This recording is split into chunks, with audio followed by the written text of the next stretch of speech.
नमस्कार दर्शकों, इस वीडियो लेक्चर सीरीज में आपका स्वागत है। आज हम कक्षा 12 व्यावसायिक विषय योग प्रशिक्षक की इकाई 3 योग अभ्यास सत्र 3 प्राणायाम व ध्यान के अंतर्गत प्राणायाम पर चर्चा करेंगे। और ये प्राणायाम है, सबसे पहला नाड़ी शोधन प्राणायाम, दूसरा उज्जाई प्राणायाम, तीसरा शीतली प्राणायाम, चौथा शीतकारी प्राणायाम और पांचवा भ्रामरी प्राणायाम। सबसे पहले हम बात करते हैं प्राणायाम की। प्राणायाम योग अभ्यास का एक महत्वपूर्ण अंग है। हठ योग एवं अष्टांग योग दोनों में ही इसे स्थान दिया गया है। महर्षि पतंजलि ने अष्टांग योग में चौथे स्थान पर प्राणायाम को रखा है। स्थूल रूप में यह जीवन धारक शक्ति अर्थात प्राण से संबंधित है। प्राण का अर्थ है श्वास, श्वसन, जीवन, ओजस्विता, ऊर्जा या शक्ति, और आयाम का अर्थ है फैलाव, विस्तार, प्रसार, लंबाई, चौड़ाई, विनियमन, बढ़ाना, अवरोध या नियंत्रण है। इस प्रकार यदि हम प्राणायाम के अर्थ की बात करें तो प्राणायाम का अर्थ है श्वास पर नियंत्रण या श्वासों का विस्तार करना। अब हम विस्तार से चर्चा करते हैं प्राणायाम के प्रमुख प्रकार व विधियों की। प्राणायाम के प्रकार: पहला नाड़ी शोधन प्राणायाम, दूसरा उज्जाई प्राणायाम, तीसरा शीतली प्राणायाम, चौथा शीतकारी प्राणायाम और पांचवा भ्रामरी प्राणायाम। अब हम विस्तार से इन प्राणायाम के विषय में जानेंगे। सबसे पहले नाड़ी शोधन प्राणायाम, इसे अनुलोम विलोम प्राणायाम भी कहते हैं। यह प्राणायाम हमारे शरीर में स्थित 72,000 नाड़ियों को शुद्ध करने का कार्य करता है, इसलिए इसे नाड़ी शोधन प्राणायाम कहते हैं। इसे अनुलोम विलोम प्राणायाम भी कहा जाता है। अनुलोम विलोम का अर्थ है सीधा और उल्टा, अर्थात इस प्राणायाम में श्वास एक बार सीधी नासिका रंध्र से व दूसरी बार विपरीत नासिका रंध्र से ली जाती है। तो आइए इन चरणों का अनुसरण करते हुए हम नाड़ी शोधन प्राणायाम का अभ्यास करेंगे। नाड़ी शोधन प्राणायाम करने के लिए किसी भी ध्यानात्मक आसन पर बैठ जाएं। रीढ़ तथा गर्दन एकदम सीधी होनी चाहिए। अब कुछ गहरी सांसें लेकर शरीर को आराम की स्थिति में ले आएं। नाड़ी शोधन प्राणायाम करते समय अपने बाएं हथेली को ध्यान मुद्रा में लाने के लिए अपनी तर्जनी और अंगूठे को जोड़ते हुए एक गोल आकार दें। बाकी उंगलियों को खुला रखें। अपने दाएं हाथ के अंगूठे से दाईं नासिका को बंद करके पूरी सांस बाहर निकाल दें। अब अपनी बाईं नासिका से सांस को अंदर लेना है। हाथ की तीसरी उंगली से अपनी बाईं नासिका को बंद करें। जितनी देर इस स्थिति में सांस को रोक रख सकते हैं उतने समय तक रोक कर रखें। अब दाईं नासिका से अंगूठा हटाकर सांस को जितना धीरे हो सके बाहर की ओर छोड़ें। फिर दाईं नासिका से सांस लें और इसे रोकें। फिर बाईं नासिका के माध्यम से धीरे से सांस बाहर निकाल दें। तर्जनी और मध्यमा को माथे पर रख सकते हैं। इस प्रकार इस प्रक्रिया का एक चक्र पूरा हुआ। इसी तरह 9 से 11 चक्रों का अभ्यास करें। अब हम बात करेंगे नाड़ी शोधन प्राणायाम से होने वाले लाभों के विषय में। नाड़ी शोधन प्राणायाम तनाव और एंजाइटी को कम करके प्राण शक्ति को बढ़ाता है। नाड़ी शोधन का मुख्य उद्देश्य शरीर में ऊर्जा का वहन करने वाली सारी नाड़ियों का शुद्धिकरण करके पूरे शरीर में पोषण करना है। इससे नाड़ियों में संतुलन स्थापित होता है। नाड़ी शोधन हृदय रोगियों के लिए बहुत ही लाभकारी होता है। नियमित रूप से नाड़ी शोधन प्राणायाम का अभ्यास जीवन शक्ति को बढ़ाता है। यह तनाव को कम करके जीवन स्तर को बेहतर बनाता है।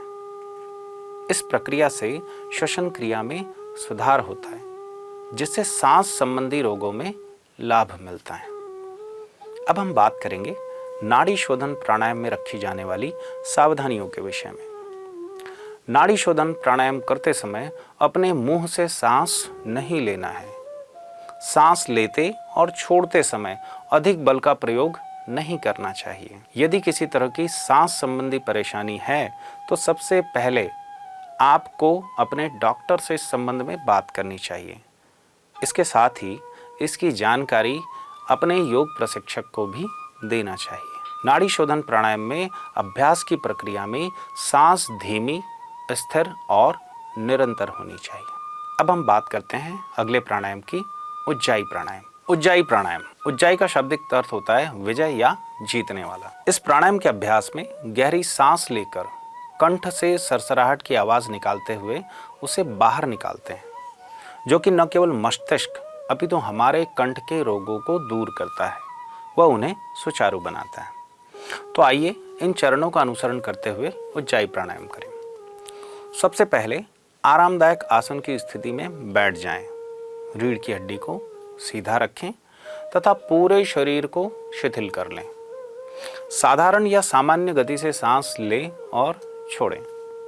सांस लेते हुए ऐसा अनुभव करें कि सांस गले से घर्षण करती हुई जा रही है। जब सांस लेते हुए कंठ द्वार को संकुचित करें। ऐसा करने पर आपके गले से सांस आने और जाने पर धीमी सी आवाज आएगी। अब दोनों नासिकाओं से धीरे धीरे एक लय के साथ तब तक सांस ले जब तक सांस पूरी तरह से फेफड़ों में न भर जाए। सांस को तब तक अंदर रखें जब तक आप इसे रोक सकते हैं। अब दोनों नासिकाओं से धीरे धीरे सांस छोड़ें। यह एक चक्र हुआ। इस तरह से अन्य चक्रों का अभ्यास करें। आप 9 से 11 चक्र का अभ्यास कर सकते हैं। अब हम बात करेंगे उज्जाई प्राणायाम से होने वाले लाभों के विषय में। गले के विकारों तथा मानसिक रोगों में यह प्राणायाम अत्यंत लाभकारी है। यह थायराइड रोगियों के लिए बहुत ही लाभकारी प्राणायाम है।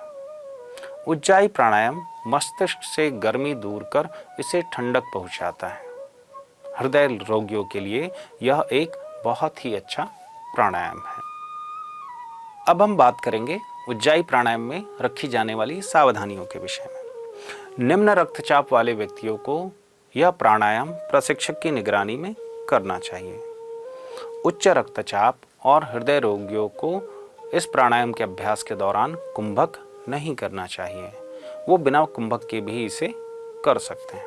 अगला प्राणायाम है शीतली प्राणायाम।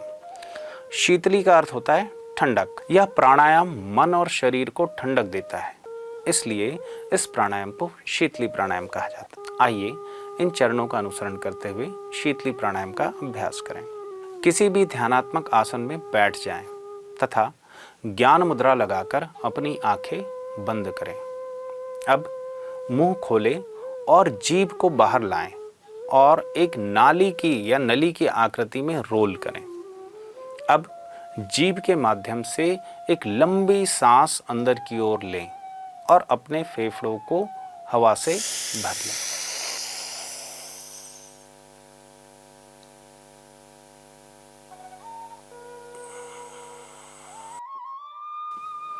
सांस लेने के बाद जीभ को अंदर की ओर खींचकर मुंह को बंद करें और नाक से धीरे धीरे सांस को बाहर छोड़ें।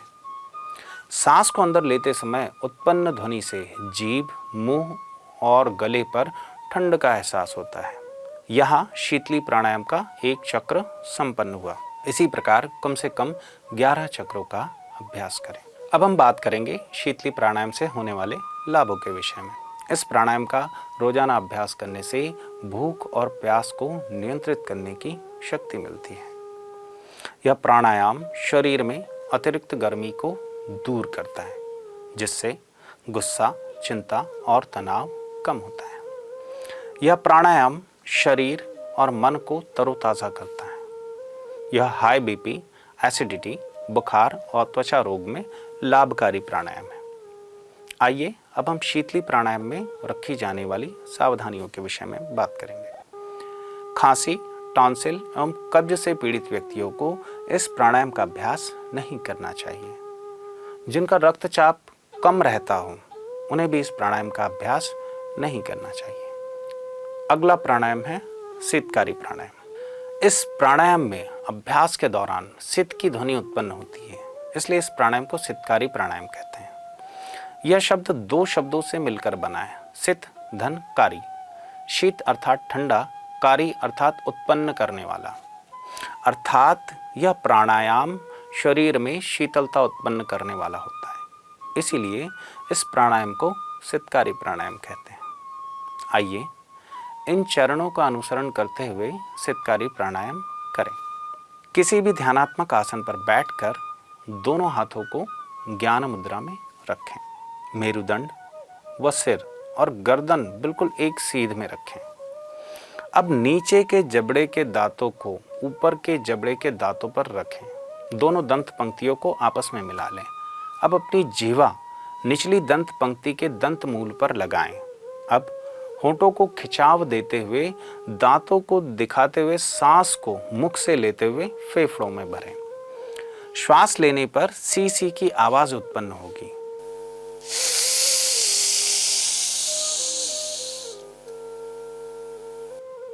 अब अपनी श्वास को क्षमता अनुसार रोककर धीरे धीरे नाक से बाहर निकाल दें। यह सितकारी प्राणायाम का एक चक्र हुआ। इस प्रकार कम से कम 11 चक्रों का अभ्यास करें। अब हम बात करेंगे सितकारी प्राणायाम से होने वाले लाभों के विषय में। इस प्राणायाम का अभ्यास करने से शरीर की थकान दूर होती है और शरीर में फुर्ती आती है। इसके अभ्यास से नींद न आने की समस्या भी दूर होती है। इस प्राणायाम को करने से दंत रोग, पायरिया, गले और मुंह के रोग, नाक और जीभ आदि के रोग में लाभ मिलता है। इस प्राणायाम के नियमित अभ्यास से शरीर का तापमान भी संतुलित रहता है। अब हम बात करेंगे सितकारी प्राणायाम के दौरान रखी जाने वाली सावधानियों के विषय में। यदि किसी व्यक्ति को सर्दी, जुकाम, खांसी, कब्ज हो तो वे सितकारी प्राणायाम का अभ्यास बिल्कुल न करें। निम्न रक्तचाप की स्थिति में सितकारी प्राणायाम का अभ्यास बिल्कुल नहीं करना चाहिए। हृदय रोग की अवस्था में ज़्यादा देर तक सांस रोकने का प्रयास बिल्कुल भी न करें। अगला प्राणायाम है भ्रामरी प्राणायाम। भ्रामरी शब्द की उत्पत्ति भ्रमर अर्थात भंवरे से हुई है। इस प्राणायाम का अभ्यास करते समय अभ्यासकर्ता जो ध्वनि निकालता है वह गुंजन करते हुए काले भ्रमर की तरह होती है, इसलिए इस प्राणायाम को भ्रामरी प्राणायाम कहा जाता है। यह एक आरामदायक प्राणायाम है। इसके अभ्यास से मन को शांति प्राप्त होती है। आइए इन चरणों का अनुसरण करते हुए भ्रामरी प्राणायाम का अभ्यास करें। किसी ध्यानात्मक आसन में बैठ अब दोनों हाथों को कोहनियों से मोड़कर कानों के पास ले आएं। अब दोनों आंखों को बंद करें। इसके बाद दोनों हाथों के दोनों अंगूठों से दोनों कानों को बंद करें। अब दोनों हाथों की पहली अंगुली को आंखों की भौं से थोड़ा सा ऊपर लगा दें। बाकी 3 अंगुलियों को भी आंखों पर लगा दीजिए। हाथों को न तो अधिक दबाएं और न ही एकदम ढीला छोड़ें। नाक के पास दोनों तरफ से लगी हुई 3 उंगलियों से नाक पर हल्का सा दबाव बनाएं। दोनों हाथों को सही तरीके से लगा लेने के बाद मन को अपनी दोनों आंखों के बीच यानी आज्ञा चक्र पर केंद्रित करें। अब मुंह को बंद करें और नाक के माध्यम से सामान्य गति से सांस अंदर लें। फिर नाक के माध्यम से ही भ्रमर जैसी आवाज यानी हमिंग साउंड करते हुए सांस को बाहर निकालें।